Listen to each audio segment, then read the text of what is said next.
Hello guys! Hello Scorpio! Welcome dito sa aking channel. Palaran 888 Scorpio. Alamin natin kung anong messages, vibration, gabay energy para sa lahat ng Scorpio friends natin na nanonood. At ay general monthly reading para sa buwan ng Mayo. So, I hope na makuha mo yung energy, Scorpio. Wow! Bakit reverse? Okay. Scorpio, nako. Eto, sorry pero ito yung lumabas niya. Ikaw ba ay nag-take ng exam or any interviews? April or March? Posibleng hindi ka makakapasa. Yun lang, yung sinasabi ng baraha. Kasi reverse siya eh. May Scorpio dito na posibleng namumroblema kasi pwedeng hindi siya makakagraduate or posibleng yung anak niya ay hindi makakagraduate sa taon na ito. Parang ganon. Mayroon din ditong Scorpio na magulang ka ba? Or pwedeng may anak ka? Pwedeng pinag-aaral mo tapos biglang nabuntis or nakabuntis. Kaya hindi siya makakagraduate or kung ano pa man. So nakikita ko sa'yo dito, Scorpio, na mayroon kang konting regrets sa kung ano man itong posibleng mangyari ngayong May. It's either may anak ka na sana ay gagraduate na or sana ay makakapagtapos na or ano pa man. And ang ending is wala eh, 'di ba? Parang may disappointments ka na mararanasan or mararamdaman sa buwan ng May dahil hindi nangyari yung bagay na gusto mo.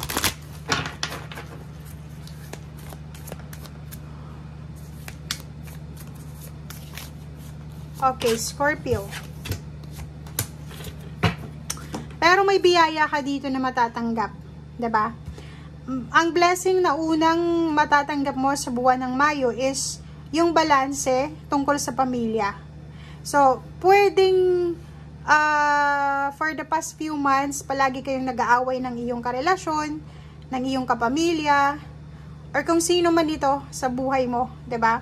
Parang yung balanse for the past few months ay hindi masyadong balanse, 'di ba? May mga imbalances.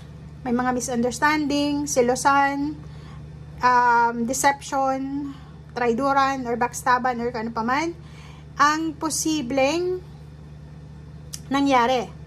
But this month ng May, sinasabi ng baraha na blessed ka sa pagkakaroon ng buong pamilya.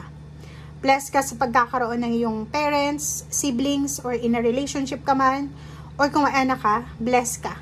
Yun yung sinasabi. Or may blessing na matatanggap ang buong pamilya sa buwan ng Mayo. And next is number 25, 7. So, may mga sikreto, Scorpio, na itinatago sa'yo. Okay? Maraming sikreto ang itinatago sa'yo na posibleng malaman mo. Okay? So, for example, may mga tinatago silang kwento or ano man itong mga issue na to sa'yo, and then posibleng tuklasan mo ito sa buwan ng Mayo. So, comment down below if resonated ka.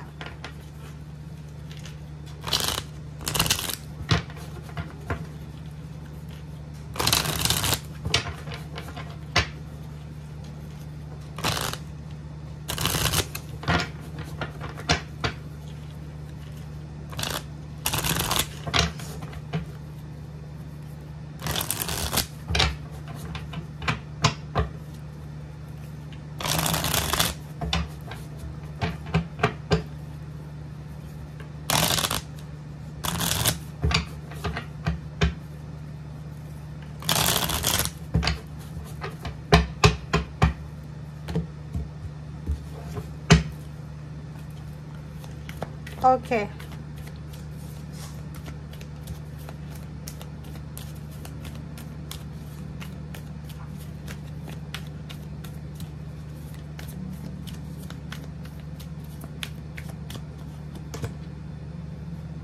Scorpio, wow. Ang ganda na ito, guys, kasi resonated siya dito sa unang baraha sa second deck. Ito is yung Ten of Swords. Like for example, yun na nga, may mga issues sa pamilya, issues sa inyong boss, or may mga emotional issues or financial issues kayo na posibleng magtatapos ngayong buwan ng Mayo. Okay? So, ibig sabihin niya, mayroong mga, like for example, misunderstanding.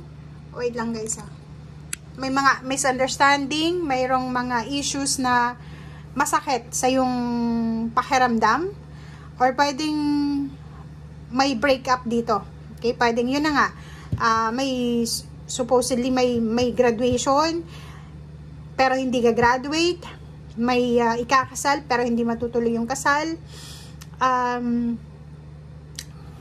Mayroon ditong mga issues na hindi mo ma-imagine kung paano mo siya tatanggapin. But this may sinasabi ng baraha sa'yo dito na ano na to, wala ka na doon sa in denial. Parang iniisip mo na, okay, eto talaga yung naka-destiny, eto talaga yung nakatadhana, so tatanggapin ko siya. So, from pain and heartaches, andun ka na sa new beginnings. Diba? Like, for example, may mga issues from your past na nagbigay sa'yo ng pain and heartaches, may mga forgiveness dito, forgiveness, healing, or reconciliation, or may mga acceptance ka na matatanggap, or pwedeng gagawin, parang ganun. Tatanggapin mo kung ano yung nangyayari, matatanggap mo kung ano yung nangyari, or ililet go mo na lang kung ano yung nangyari na hindi mo gusto, and handang-handa kang harapin yung pagsisimula. It's either bagong relationship siya. So, pwedeng nakipaghiwalay ka, may bagong relationship ka ngayon. Or pwedeng trabaho to, kakaalis mo lang sa trabaho, and then naghahanap ka ulit ng bagong trabaho. Okay? So, yun.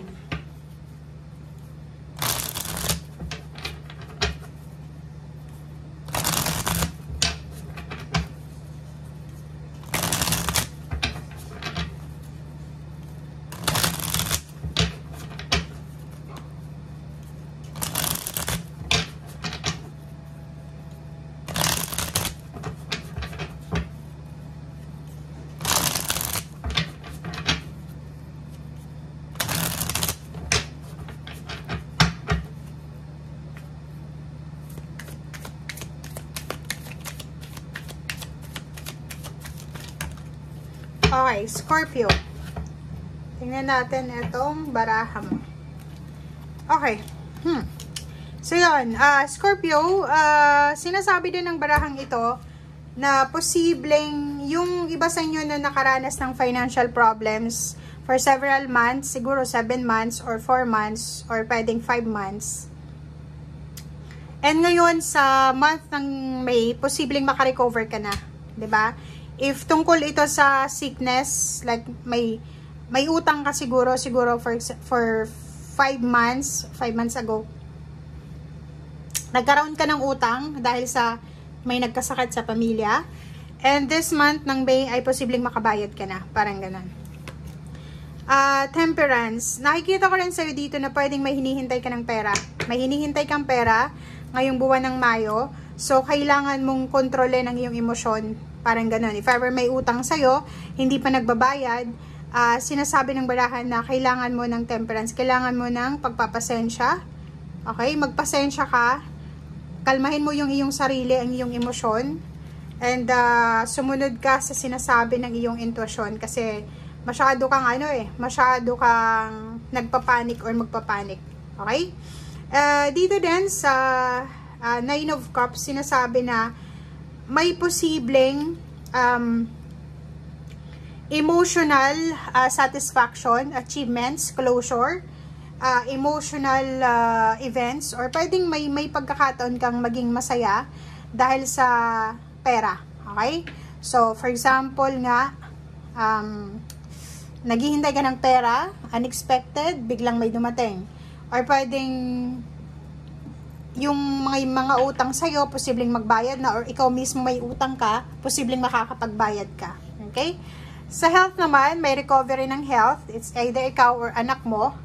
So, magically, sinasabi ng barahan na mayroon ditong confidence ka na mararamdaman ngayong buwan ng Mayo. Kasi, if ever may sakit ka, or yung anak mo, or magulang mo, or may mga nararamdaman kayong hindi maganda, posibleng makarecover kayo sa kung ano man yan na pain and heartaches, emotional, financial, or spiritual, even spiritual siya. Okay?